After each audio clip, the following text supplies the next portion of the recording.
What's up, everybody? Welcome to a new video. Today we're going to be exposing the three biggest myths of Redbubble. Okay, I want to be clear with this video. All right, there's a lot of information on the internet, a lot of different forums, a lot of different videos, a lot of people pontificating, a lot of people guessing and making theories. I want to explain that everything that I'm saying in this video is through my personal experience, okay? I'm going to back up everything that I say through logic and self-experimentation. So you guys will be able to experiment with this too and be able to verify my results and my findings. So everything that I'm going to be saying is going to be purely based on logic, okay? So let's go ahead and expose these myths. Now, I'm sure that there's more myths out there. I just did a little bit of searching for about a half hour, and these were the three of them that I could pick up on. And I think every single person watching this should know about them. Okay, so let's go ahead and get in to the video. But I want to be clear. I'm not coming from the position of being a featured artist. I don't get any kind of favorite player advantage from Redbubble. I'm not speaking from somebody who has had it lucky or has had a winner of a sale of a product who's for some reason, some way, I get sales every day by random. No, everything I've done is through experience and through hard work, okay? The sales that I have is probably over 20, not probably, definitely over 20K cumulative so far across all my stores. And I want you to base this video not on the sales that I have because maybe you've never seen any of my progress reports. Maybe you've never seen any of my sales reports. Maybe you've never seen any of that. So I could be lying to you. You really don't know that. Like I said, I want you to base it on my logic, not based on the numbers. The numbers are irrelevant, okay?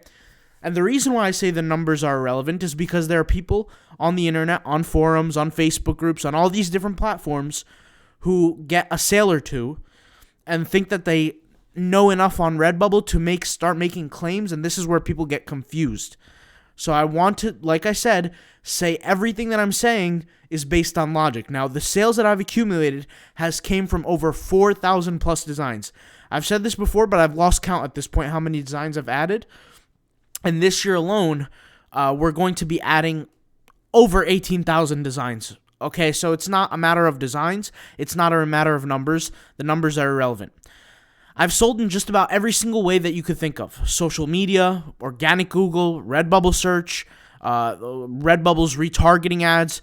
You name it, I've made money through it in terms of Redbubble. So like I said, I'm speaking from experience and the hard work that I've put in. So let's go ahead and jump into my personal experience with the three myths that I've found, and I'm going to expose them.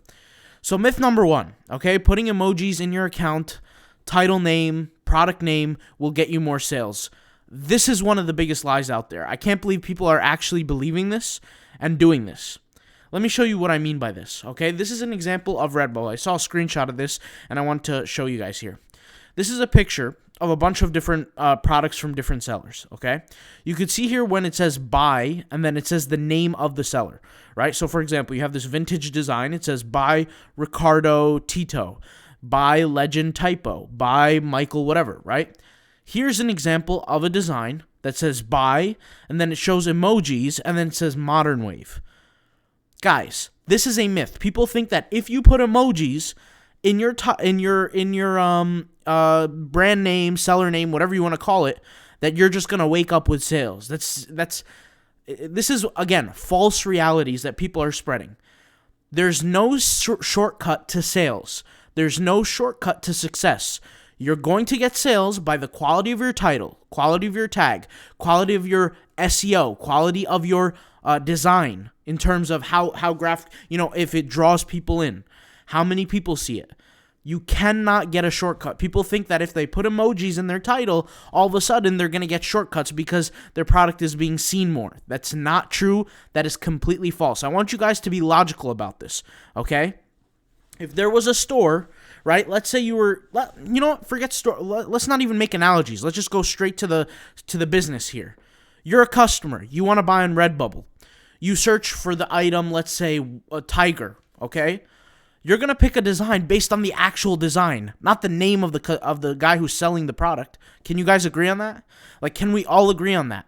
So let's just rule out this myth that some sort of idea that if you put an emoji in your seller title or whatever it is, that all of a sudden you're going to get so much more attention to the point where you're going to get a sale. That is a complete myth, okay? It's a fallacy. It's a lie. It's not true. I don't know if anybody's actually tested this before, but the reality is it does not make sense. That's like saying on Instagram, if I put emojis in my description, people are going to follow me more. That's not the case. You got to remember that the people behind the other side of the screen on those computers that go and buy these products have minds, have spirits, have souls, and have preferences, right? And their preference is not going to be swayed by an emoji that they see on a title, okay? So, you know what that's like? Honestly, it's like if you're on a dating app and a girl sees, let's say, 500 different dating profiles, and she bases who she's going to go on a date with based on the emojis in their name. It's just irrelevant. It's all about the content. It's about the way it looks, okay? So I just want to keep that clear. So right now we just decimated myth number 1, okay? Let's go ahead and tackle myth number 2. So there's this idea that's been going around about click-through rates, as if they're important to rank on Redbubble, and they think that click-through rates are actually going to improve your ranking on Redbubble. If anything, click-through rates the idea, okay, that if you get people to click on your designs more, that's going to get you sales. Absolutely not. Absolutely not. Biggest myth. In fact, it will hurt you. Let me explain what I mean. And guys, before everybody starts blowing up and starts saying, oh my God, you're wrong, pay attention to what I'm going to say, okay? Let's say somebody searched for tiger, okay? Based on the idea of click-through rates, like I said, there's a fallacy going on right now of people thinking that if let's say this design all of a sudden was clicked 500 times, that it's going to start moving up the ranking, okay? If that was true, guys, anybody would be able to game the system. Redbubble is not that dumb. Okay? That's why it's not based on click-through rates, but it's based on conversion rates. Okay? There's a huge difference here, and I'll explain what the difference is. People think that other than keywords, right? And let's just be clear about this. When you add certain keywords in your titles, in your tags, you're in the race to rank. You're not guaranteed to get to the page 1 or page 2. You could be on page 86. You're not guaranteed, okay? People think, like I said, based on the information that's being spread out there today, that if all of a sudden your click-through rate goes up, okay, your click-through rate goes up, which basically means that out of the impressions given, the number of people that click based on the impressions goes up, that you're going to start ranking. Now, this applies for things like Facebook advertising. It does not apply for Redbubble. I'll explain why. Imagine I was to take my 14-year-old cousin, pay him in candy bars to sit there on my design. Let's just say, let's go all the way to the bottom here, and let's go ahead and do this. Let's go to page 30, or page 20, whatever. Let's go ahead and click on that, page 20. Let's see what shows up here, okay? This is page 20, okay, for the word tiger. Let's say this is my design of a bodybuilder here, Franco Colombo, okay? I pay my 14-year-old cousin in candy bars to sit there, search for the word tiger over and over and over again with a VPN, with all different, doing all the stuff that's necessary, and going to this specific design and hitting and clicking on it every single time, okay? Now that I clicked on this, Redbubble knows that the click-through rate went up for this specific product for the keyword tiger. Do you think that this product is all of a sudden going to start getting sales because of that? The answer is no, okay? Why? Because this product, now that I've actually clicked on it, I don't even know where it went. I have no idea where it went. But anyways, the point is that product that I just clicked on is not going to rank upward. If anything, it's going to rank downward, okay? And the reason why that is because the conversion rate went down amongst its competitors. The reason why products show up when we search for the word tiger, other than the most relevant section, okay? In terms of most relevant and best-selling, Most relevant has everything to do with your conversion rate.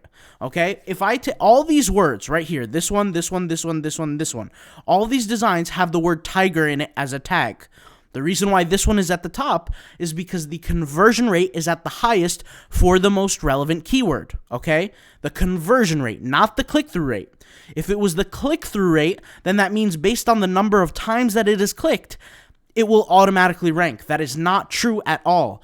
The number of times has nothing to do with the number of sales. I've said this before. There are a lot of people, if you search for tiger, okay, I can find designs that have nothing to do with tigers. Like, for example, this. But why is it ranking? Like I said, it has to do with the number of sales and things like that. The click-through rate, guys, can hurt you. And when I say click-through rate, when you get a better click-through rate, that will hurt you. And let me explain why. That will instantaneously decrease conversion rate, assuming that people are not buying, right? Let me break that down logically one more time because I want to be very clear on this, okay?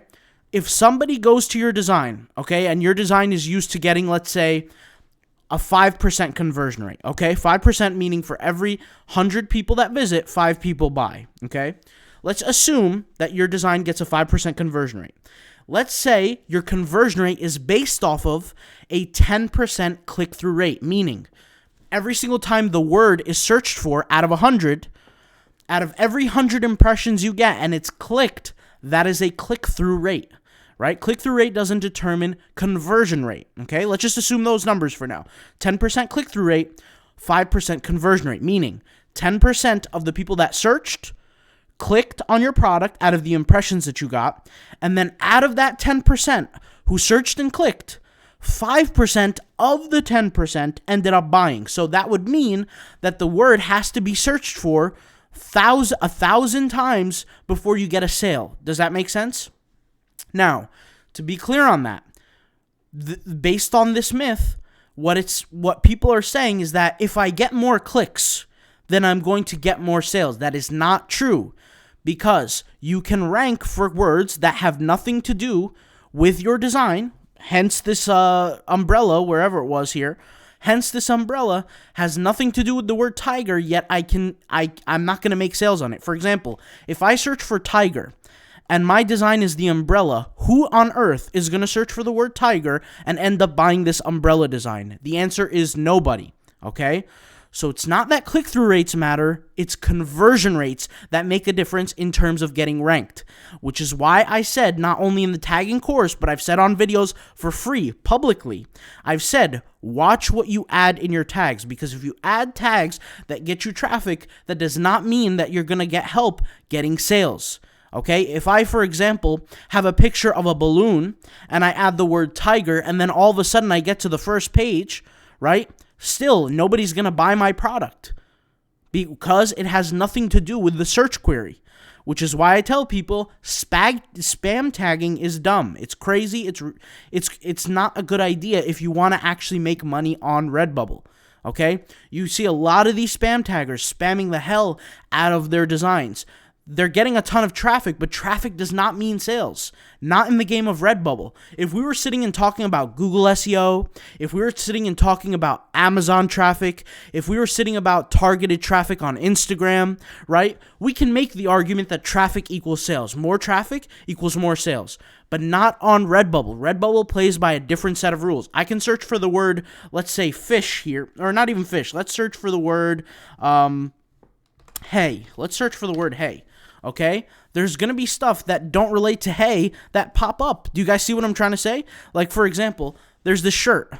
Just because it contains the word hey, it has nothing to do with my query of the word hey, like farm. Like, if I search for farm, okay, let's see what pops up.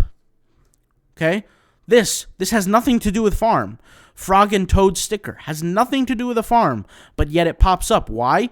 Like I said, because Redbubble has a different way, a different algorithm to show things up on their algorithm, right? And it has to do with click-through rate, okay? Now, the reason why this might be showing up for most relevant is because click-through rates, not click-through rate, conversion rate, is because maybe they're ranking for a certain tag, right? Whatever the tag is, let's go ahead and take a look. They have a lot of tags here.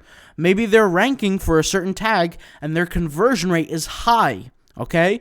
And so that's why, by that definition, Redbubble is taking that conversion rate and assuming it for all tags. And this is a critical problem, and probably this is the reason why Redbubble is not going to fix their tagging platform. They're not going to fix their algorithm because this is too deep into the platform. If they do fix it, it will be years before they fix it. Okay? Now, what they do say, and if you notice in their policies, is they say, hey guys, don't do tag spamming because it could get you deleted. Why do you think they say that? It's not for you to get you deleted, but it's so that they can give a better user experience for their customers. Do you get what I'm saying? And this is where more relevancy comes in. Why do you think relevancy is the default view when somebody searches for a certain product? Why? Because every single design is going to have necessary tags, but those tags may not necessarily relate to the search query. And so if it doesn't necessarily relate to the search query, they need to base it on conversion rate, because conversion rate is going to dictate, at the end of the day, the end consumer's point of view. Does that make sense? So for example, if this product has a higher conversion rate than this one, and they have the exact same tags, what it means is that this is more likely what consumers are already looking for. That's why it says most relevant here, okay? So that's kind of what this whole thing kind of explains, but I kind of explained it in a example. Now, myth number 3, creating collections don't matter as much as you think. Okay, so I'm going to explain what I mean by this. Let's go ahead and act as if I'm a normal customer. Let's say I'm on Google. I search for a product. I find the design. Let's say this is the design I find, and it takes me to this page. Let's go ahead and click on the page. Okay? If I truly want the product, what am I going to do if I find it on Google? I'm going to hit add to cart, and then I'm going to hit checkout. Does that make sense, guys? Nowhere ever did I click on the person's store and I looked at the store and I said, okay, let me see the collections. Nowhere ever did that dictate. In fact, the Stoic store, the store that I showed on the YouTube channel with the sales and brand new, 18 hours I got my first sale. After that, within the period of the month, I don't remember how many sales I got, 17, 18, 19, I don't remember, within 30 days. I got my first few sales on that store. Why do you think that was? We were driving traffic from outside of Redbubble. That traffic from outside of Redbubble did not end up clicking, or at least to my knowledge, didn't click on a certain product, find the product, and then click on my account name. And what I'm saying here is that collections only matter if you want to increase average order value, AOV. And what that does is, average order value, is that only is going to happen about 5% of the time. And that's based on my estimation. What I mean by that is, look at your stores. Look at the sales you're getting. Look at the sales reports. Every single order that comes in, is it usually 1 order, 2 orders, 5 orders? And when I say 5 orders or 2 orders, essentially more than 1 order, is it specifically different products? Not the same product. I'm not talking about going to a product and adding a quantity of 10. That's not what I mean. I mean going to your store and selecting, let's say, 5 different things or 4 different things. Do they do that? Very rarely. Why? Well, it comes back, if you look at similarweb.com on Redbubble, right? I think over 50% of the traffic is coming through direct or through organic, if you combine them, right? So let's just go ahead and take a look here. 33 million visitors. Let's go ahead and take a look, and let's just see here. Here we go. Search. 49.95. So let's just say half. The other is direct. 38. So right here, 50% plus 38% is what? 88? So 88% of the traffic comes from organic plus direct, which means what? It means that people are from outside of the platform. Now, it could be from ads. Some of them could be from ads. Some of them could have the link saved. Some of them, whatever. Let's just say we cut down that number in half. Let's say 40%, right? 44%, whatever the number is. Majority of the users, or not even majority, let's just say a huge bulk of the users who are buying products off of Redbubble.com, it could be their first or second experience on Redbubble. They're not familiar with the actual platform, and this is my theory. Like I said, this is my knowledge based on what I'm saying. And to prove this theory to be true, how often do you get a lot of followers on your profile? The answer is not much. And if you did have a lot of followers, a lot of followers should represent sales, but not in this case, not on Redbubble. There are a lot of profiles that can get tons of likes, tons of follows, but not many sales. Why do you think that is? It is because the consumer base of customers on Redbubble are not people like me and you who are going there every single day, but there are people who are searching for organic things on Google, finding this, whatever the product is, or through ads, through Google, whatever, ending up on the website, sometimes converting, maybe at about 2% to 5% are converting, and the rest of the 95% to 97% are leaving and then seeing ads later down the road. Those ads later down the road are what essentially are getting you some sales.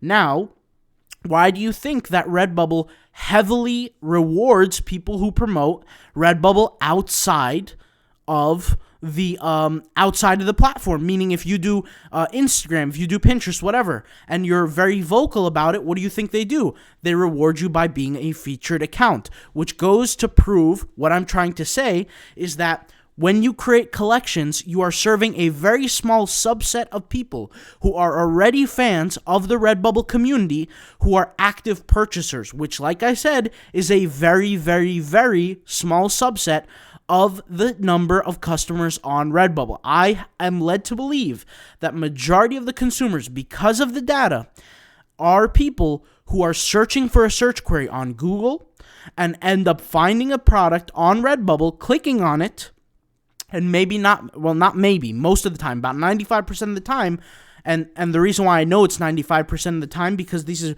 are global statistics off of random samples. Redbubble is not going to be a misnomer, okay? 95% of the time are not making the purchase on the first time they see the product, which is why they leave the website and then they see audience network retargeting ads. Meaning, if they're on my blog, if they're on somebody else's blog, they start seeing ads of those products on other websites. Also, Redbubble has involved themselves in doing Google ads via AdWords, so shopping ads. Like, for example, let's just go and pop on Redbubble one more time. And, for example, if I search for, let's just say, let's pick something peculiar, something odd. Let's pick this, okay? Lovecraft fan art graphic t-shirt. If I search for this exact product, there is a potential that I could see the Google ad for it, right? Now, I believe, an ad block, so I'm not going to see it. I could be wrong. Do I have an ad block? I don't even know. But my point is that it's not necessarily just this product, but it's other products as well, where people do a search query and either see the ad or the organic of it. So, for example, here is the organic version of it, right? Here's the organic. So if I click on this as a normal consumer and I search for something like this and it pops up, this is why I tell you guys, I've said this in the course as well. This is another pro tip. If you want to get a sale on a specific product, notice, not a specific design, but a specific product, aka t-shirt, iPhone, whatever, make sure people are searching for your specific product tag query plus the actual word that you want to add that represents the product. So, for example, if you know that people are searching for white Bengal tiger iPhone case, then that is the default product that you should select when you are actively selling that product on Redbubble. Why? Because it has an increased chance of you not only popping on Google, but people clicking your link. Why? Because you're an exact term match search on Google, because that's the name essentially of your title on your product. Why do you think this popped up on Google? When I searched this exact whole list of keyword, right? Now, nobody's searching for the word Lovecraft fan art. Actually, you never know. Maybe somebody is. Essential t-shirt. But if I search for this exact keyword on Google, what do you think pops up?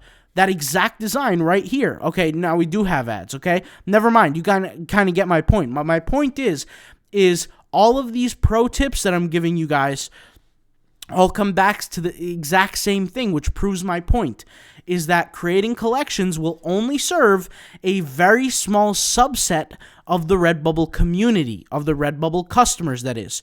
So a lot of people, I've seen, like, for example, review videos of people saying, hey, you have to do collections, create more collections, organize your thing a little bit more. That works, but out of 100 sales that you potentially could make, that's going to affect about 5% of the sales, maybe less.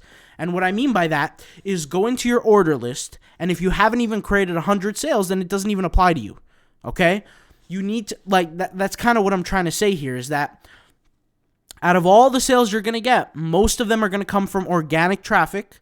And this is, like I said, based on what I've said, or some sort of outside traffic that you can control, aka Pinterest, aka Instagram, aka YouTube, aka Facebook, whatever it is. The matter is irrelevant. Now, it causes the actual conversion right before the instance of the sale. Could be anything. Could be a retargeting ad. Could be an email. It doesn't, that part is irrelevant. But the first consumer touch point is an organic consumer touch point, whether it be from your behavior through using an Instagram bot, which is technically is considered organic, right? Or and the semantics don't matter. You can call it organic, inorganic, that's irrelevant. The semantics are completely irrelevant. But what specifically matters is the consumer touch point. Now, the consumer touch point differs for consumers. Why? Because 5% or less are already a huge, they're dedicated fan people of the Redbubble platform. In that case, majority of times, they're going to follow your designs before they even buy anything from you, which is why I said follows and favorites do not relate to sales. A lot of people are, I've seen on forums, a lot of people are flaunting the amount of likes they're getting, the amount of follows they're getting. That is irrelevant when it comes to sales. That does not equate. The only time it could potentially equate is if you're getting favorites on specific designs, that boosting the ranking, thereby getting seen by more people and getting sales. But what is the number one predictor for algorithmic sales? It is conversion rate, as we have covered in myth number 2, wherever it was here. Myth number 2, okay? So, if you want to fix up your collections for your store, go ahead and do so. You're not hurting yourself, but realize you're helping yourself only very, very marginally, and that marginal difference is about 5%. Okay? So you're not going to feel the difference unless you have over 100 sales already.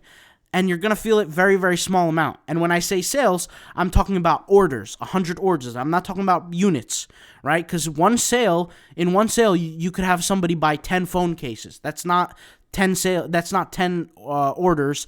That's one sale with 10 units, okay? So if you have over 100 orders, then it's only going to make the difference because it's going to do 5% of the time. So for every 100, you're going to increase the average order value on 5 orders. Does that make sense, guys? So hopefully I explained everything properly here, but let's just go over these myths one more time. Myth number 1.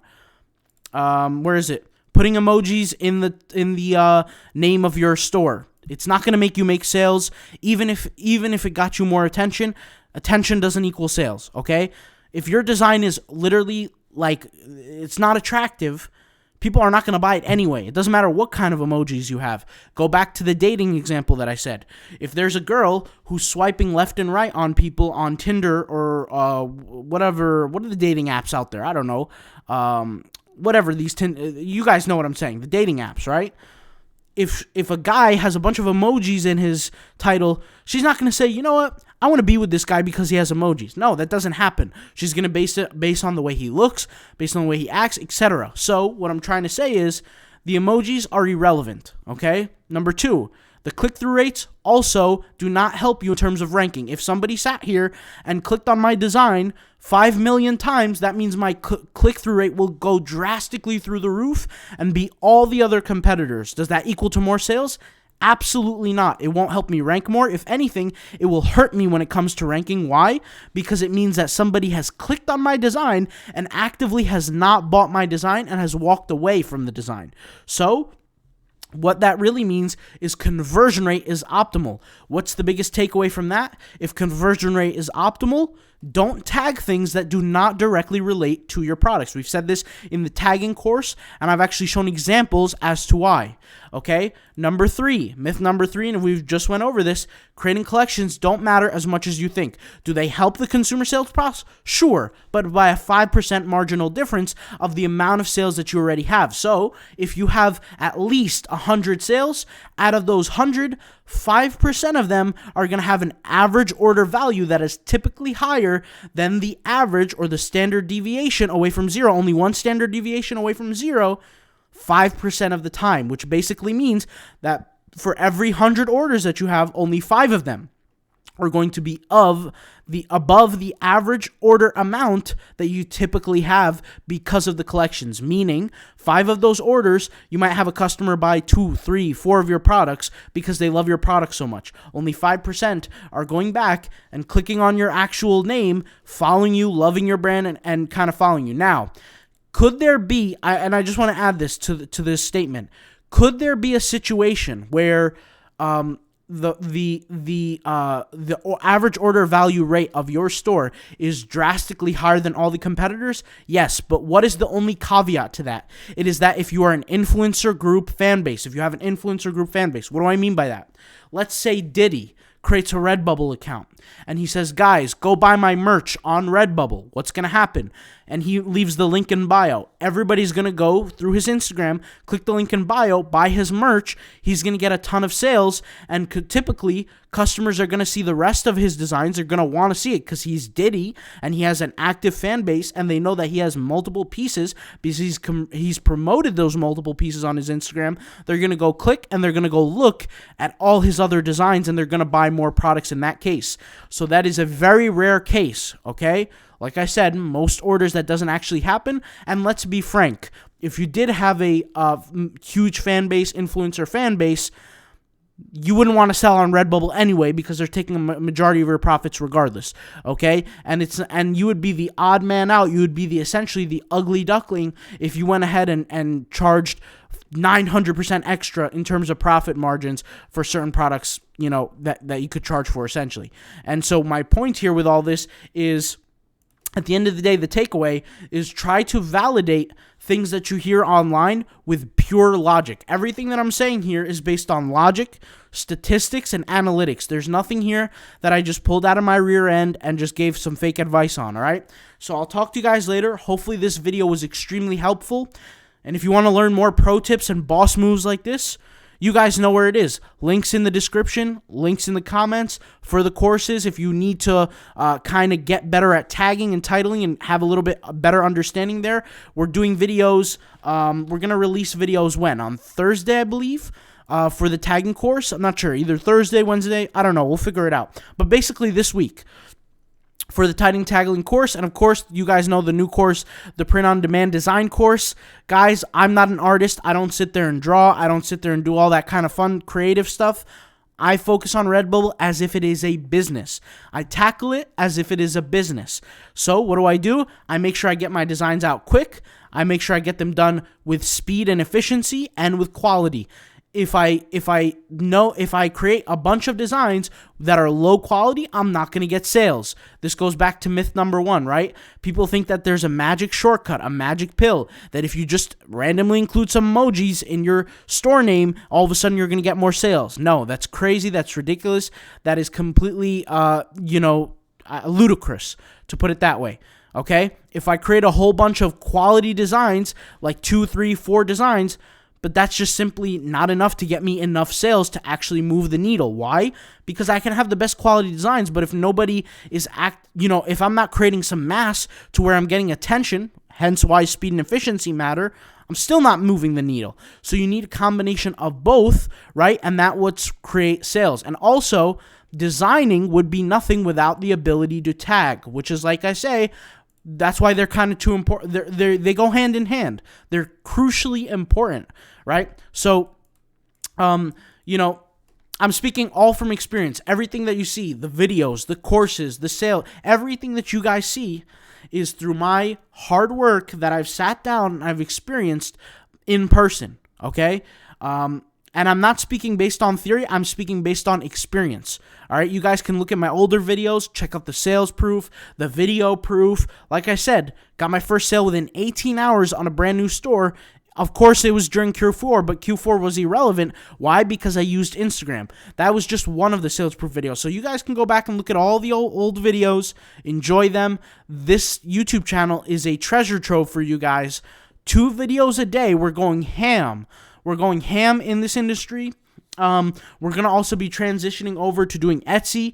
We're going to be also transitioning over to be doing other platforms as well. But we're going to take things one step at a time, all right? I'll talk to you guys later. Thank you guys for watching.